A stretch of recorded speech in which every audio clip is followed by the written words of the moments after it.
एसकेएन classes को स्वागत करुच्ची। आज आम देखा सुरभि 2024 जोटा अच्छी ये सुरभि 2024 रे कौन कौन अच्छी कौ कौ विषय गुड़ाक हम आउ कौन कौन हम ता सब आम डिटेल करवा। तुम्हें जदि आगुरी तुम्हें आम चैनल सब्सक्राइब करना आम चैनल सब्सक्राइब करनब कहीं आम यहपरी भाव में तुमको एजुकेटेड रिलेटेड इनफर्मेशन गुड़ाक देवु आउ तुम मानू जनइबू। देख ए सुरभि 2024 जोटा आम यहाँ अच्छी यहाँ मोर पूरा प्योर लेटर टी जोटा कि विद्यालय एवं गणशिक्षा विभाग ओडिशा सरकार द्वारा प्रযোज्य होती यहाँ हूँ 13/9/2024 ये लेटर टी आसी अच्छी। पत्र संख्या हूँ 8806 जोटा कि आम यही चिठीटा बाहरी अच्छी। तो तुम्हें जदि ब्लॉक स्तर स्कूल लेवल आम block level district level state level रे को दिन सेटा केते केते तारीख हेबो तुम जदि सेटा भी जानिबा को चाहूछ तथा आम को विषय बा को टॉपिक रे जेपर कि डिबेट रे को विषय अछि नाचर रे को टॉपिक अछि वितर्क रे कोन ए सब जिनिस जदि जानिबा को चाहूछ आम ई चैनल रे ई वीडियो रे तुमको संपूर्ण विवरणी देछु। तो तुम वीडियो को संपूर्ण रूप से देख कहीं ना आगको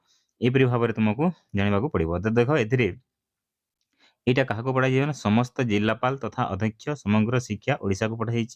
विषयटी कौन हो विषयटा हूँ शिशु महोत्सव सुरभि 2024 कार्यक्रम आयोजन संबंधी अर्थात सुरभि 2024 संबंध जहाँ जहाँ भी अच्छी से सब जिनिस ए कहुई।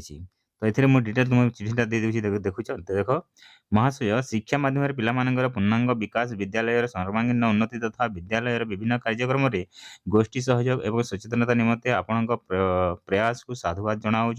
चलित वर्ष विद्यालय एवं गणशिक्षा विज्ञान तरफ त्रिदिवसीय राज्य स्तरीय शिशु महोत्सव सुरभि 2024 कार्यक्रम 24/11/2024 12/11/2024 रु 14/11/2024 यहाँ इम्पोर्टान्स डेटा यहाँ हूँ स्टेट लेवल रे ई तारीख रे हेबो। को स्थान रे हेबो सेटा में देखिदेबा। देखो यहाँ को स्थान रे होची ना capital high school unit 3 Bhubaneswar परिसर रे आयोजित हेबो। केबे हेबो ना 12 रु 14 तारीख यही 2 दिन रे 3 दिन हेबो सोटा हम भुवनेश्वर रे हेबो। यही कार्यक्रम समस्त विद्यालय क्लस्टर बुझिला यहाँ तुम ध्यान देकर देखो ब्लॉक जिला स्तर में गोटे दिन लेखाएं आयोजन करने को स्थिर कर चलित वर्ष सुरभि 2024 मुख्य प्रसंग होउची ओडिशार लोककला। यहाँ हूँ मेन थीम आम ए वर्ष आम ओडिशार लोककला थीम को लेकिन 2024 सुरभि कार्यक्रमटा प्रचलित हेब।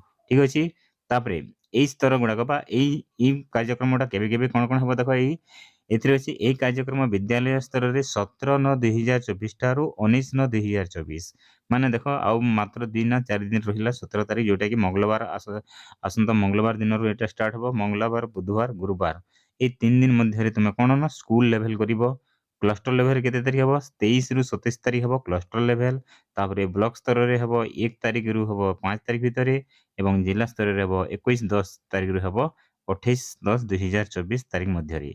तो 28/10/2024 जिते आमको जिला तरफ आसीगला तापर चली आसवा आम 12/11 आउ 14/11/2024 जोटा कि स्टेट लेवल हवा जाउछि।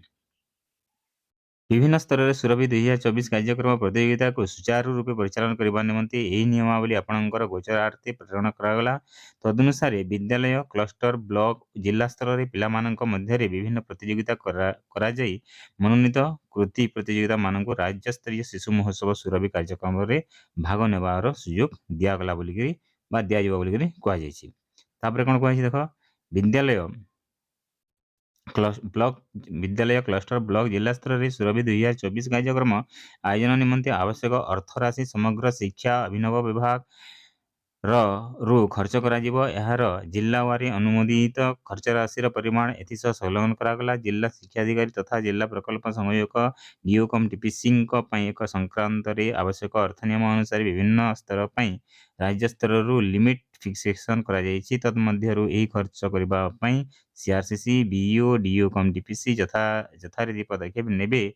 जिला शिक्षाधिकारी तथा जिला प्रकल्प संयोजक ब्लॉक शिक्षाधिकारी एवं शिक्षा विभाग अन्य कार्य कर्मकर्ता मिलित सहयोग जिला स्तरीय शिशु महोत्सव कार्यक्रम आयोजन कर प्रतियोगिता वारी मनोनीत कृति छात्र छात्री प्रतियोगिता नाम बयस दल ब्लॉक ବିଦ୍ୟାଳୟ ଓ ଜିଲ୍ଲାର ନାମ, ଅଂଶଗ୍ରହଣକାରୀ ଛାତ୍ରଛାତ୍ରୀ ଏବଂ ସହଯୋଗୀ ଶିକ୍ଷକ ଶିକ୍ଷୟିତ୍ରୀ ମାନଙ୍କର ନାମ, ରାଜ୍ୟ ପ୍ରକଳ୍ପ ନିର୍ଦ୍ଦେଶକ, ଅସିପ ନିର୍ଦ୍ଦେଶକ, ରାଜ୍ୟ ଶିକ୍ଷକ ମନ୍ତ୍ରଣାଳୟ ଏବଂ ରାଜ୍ୟ ଶିକ୍ଷା ଗବେଷଣା ଏବଂ ଶିକ୍ଷଣ ପରିଷଦକୁ 1/11/2000 ତାରିଖ ସୁଦ୍ଧା ଜଣାଇବ ବୋଲିକିରି କୁହାଯାଇଛି। ମାନେ କୋଉ କୋଉ ଟିଚର ଗୁଡାକ କେତେ କେତେ ତାରିଖ ସେଇଟା ଆମେ ଆଜି ସେଇଟା ଦିଆଯିବ ବୋଲି କୁହାଯାଇଛି।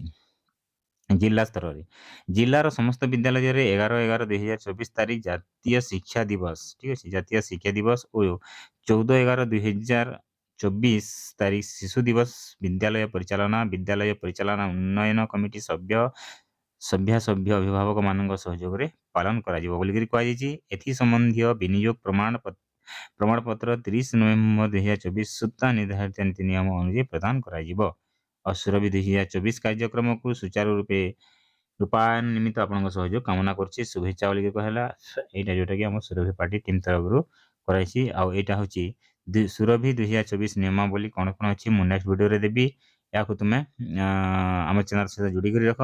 ତୁମେ ଜାଣିଗଲ କୋଉ କୋଉ ଡେଟ୍ରେ କୋଉ କୋଉ ସମୟରେ ଏଇଟା ହେବ, ପରୀକ୍ଷାଟା ହେବ, ପ୍ରତିଯୋଗିତା ଗୁଡ଼ାକ ହେବ। ଆମେ ଜାଣିଗଲେ ନେକ୍ସଟ ଭିଡ଼ିଓରେ ମୁଁ ତୁମକୁ ଅନ୍ୟାନ୍ୟ କୋଉ କୋଉ ବିଷୟରେ ବା ଟପିକ୍ ଗୁଡ଼ାକ କ'ଣ କ'ଣ ଅଛି ସେସବୁ ଜିନିଷ ଦେଇଦେବି। ରଖୁଛି।